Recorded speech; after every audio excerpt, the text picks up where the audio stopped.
নমস্কাৰ বন্ধু বান্ধৱীসকল, আমি চেন্নাইলৈ আহিছিলোঁ দেউতাক দেখাবৰ কাৰণে অকণমান এপলত সময় পোৱাৰ কাৰণে এপলৰ ওচৰতে বেছি দূৰ নহয় গভৰ্ণমেণ্ট মিউজিয়াম চেন্নাই, তাত চাবৰ কাৰণে আহিছিলোঁ। বহুত ডাঙৰ মিউজিয়াম হয় এইটো এছিয়াৰ ভিতৰতে দ্বিতীয় বৃহৎ মিউজিয়াম বুলি কৈছে। ইয়াত আমি 6টা বিল্ডিং দেখিছোঁ একেলগতে, চালোঁ বাৰু, ভিডিঅ' কৰা নহ'ল। ইয়াৰে মেইন বিল্ডিংটোত বিভিন্ন ধৰণৰ জুলজি, বুটানী, এন্থ্ৰপলজি, জিঅ'লজি, মানে চব ধৰণৰ বস্তু ৰাখিছে আচলতে। আৰু এটা বিল্ডিং আছিলে বনছ গেলাৰী আছিলে এইটো, আৰু এটা চিলড্ৰেন মিউজিয়াম, এইটো বহুত ধুনীয়া হয়। তাৰপৰা নেশ্যনেল আৰ্ট গেলাৰী এটা আছে, আৰু এটা কণ্টেম্পৰেৰী আৰ্ট গেলাৰী আছে, বহুত ধুনীয়া হয়। এই মূৰ্তিবোৰ চোৱা আকৌ, এইবিলাক মূৰ্তিবিলাক বিভিন্ন সময়ত নিৰ্মাণ কৰা, নিৰ্মাণ কৰা। ইয়াত চন তাৰিখ উল্লেখ কৰা আছে, কিমান শতিকাত বনোৱা, ধুনীয়াকৈ ৰাখিছে।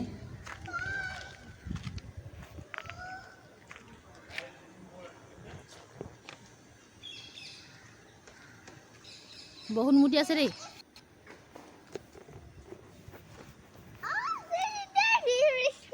বুদ্ধ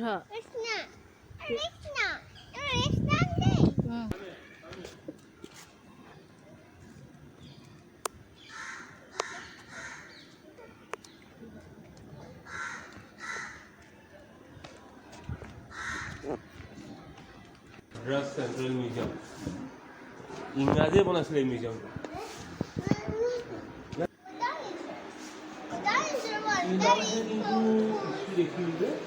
ইয়াত আচলতে এই চৰাই চিৰিকটিবিলাক, জীৱ জন্তুবিলাক মানে মৰাৰ পিছত আমি ভিতৰৰ বস্তুবিলাক উলিয়াই ধুনীয়াকৈ শুকুৱাই পিনি জীয়া নিচিনাকৈ ৰখা হৈছে। ভিতৰত কপাহ ভৰাই ধুনীয়াকৈ ৰাখি থৈছে। আঁঠুবোৰ পাখিয়ে হৈ আছে, ছালটো ছালে হৈ আছে, দেখাত একেবাৰে ৰিয়েল নিচিনা লাগে। এনেকৈ চব ধৰণৰ চব জীৱ জন্তু, পশু পক্ষী, মাছ কাছ, সাগৰীয় প্ৰাণী সকলো ৰখা হৈছে ইয়াত। আৰু এয়া বহুত ধুনীয়াকৈ ৰাখিছে। আৰু লগতে বনছ গেলাৰীটোত আমাক হৰপ্পা সভ্যতা, হিন্দু সভ্যতা, সকলো ধৰণৰ বাচন বৰ্তনৰ পৰা আদি কৰি বিলৰ বিভিন্ন ধৰণৰ বস্তু সকলোৱে ৰাখিছে। চিলড্ৰেন মিউজিয়ামটো সৰু ল'ৰা ছোৱালী ভাল পোৱাকৈ মনোগ্ৰাহীকৈ ভাল পোৱা সকলো ধৰণৰ বস্তুৱে আছে। চব আৰ্ট গেলাৰীত আছে। এওঁলোকৰ বৰ্তমান এইবিলাকৰ পৰা আদি কৰি মুখ্যমন্ত্ৰীৰ পৰা আদি কৰি আগৰ মিনিষ্টাৰবিলাকৰ সকলোকে ৰখা হৈছে।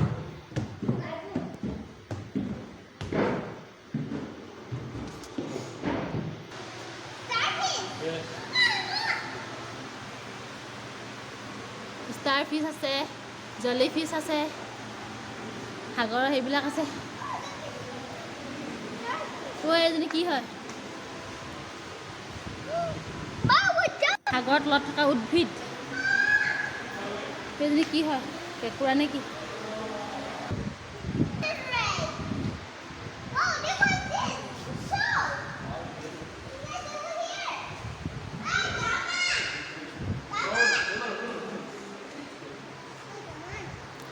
এনেকৈ মাছবিলাক শুকুৱাই এনেকৈ ৰাখি থৈ দিছে। ভিতৰত কপাই মাছৰ কাঁইটবোৰ ৰাখি থৈছে। বৃহৎ বৃহৎ মাছ আহিবা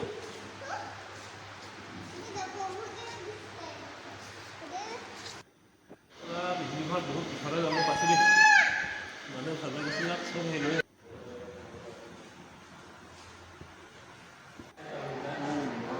ইয়াতে সৰীসৃপবিলাক ৰখা হৈছে।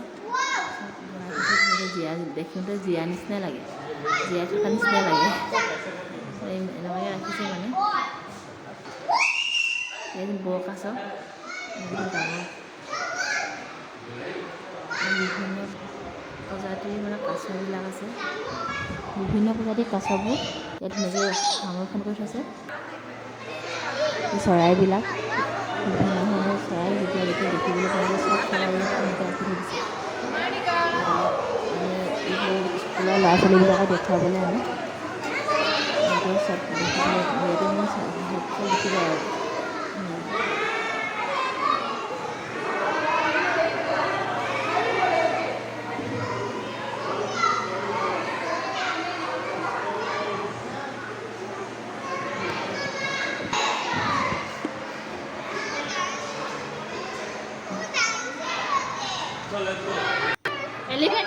এলিফেণ্ট এইটো ইমান ডাঙৰ হাতী আছিলে।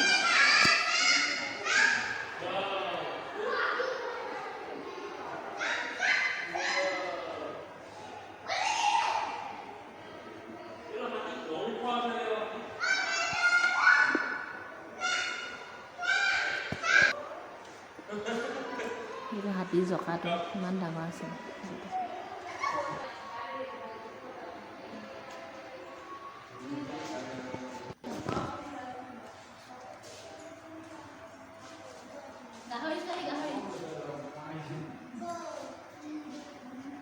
Hippo, look.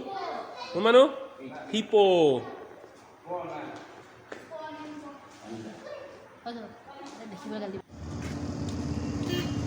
এয়া আমি চাই মেলি ওলাই আহিলোঁ। আকৌ এদিন চাবলৈ আহিম। ভাল লাগিলে। ইয়াৰ দেউতাৰ ডাক্তৰ আহিব সময় হ'ল, সেইকাৰণে আমি গুচি আহিলোঁ। বহুত চাবলগীয়া আছে। আমি ভাল কেমেৰা লৈ নাহিলোঁ আচলতে, কাৰণে ভালকৈ ভিডিঅ' কৰা নহ'ল। বহুত ধুনীয়া হয়। আপোনালোকে কেতিয়াবা কিবা কাৰণত আহিলে চাই যাব। যিহেতু এপ'লৰ ওচৰতে হয়, আমাৰ অসমৰ মানুহ প্ৰায় এপ'ললৈ আহিয়ে থাকে, সেইকাৰণে কৈছোঁ। আজি ভিডিঅ'টো ইমানতে সামৰিছোঁ।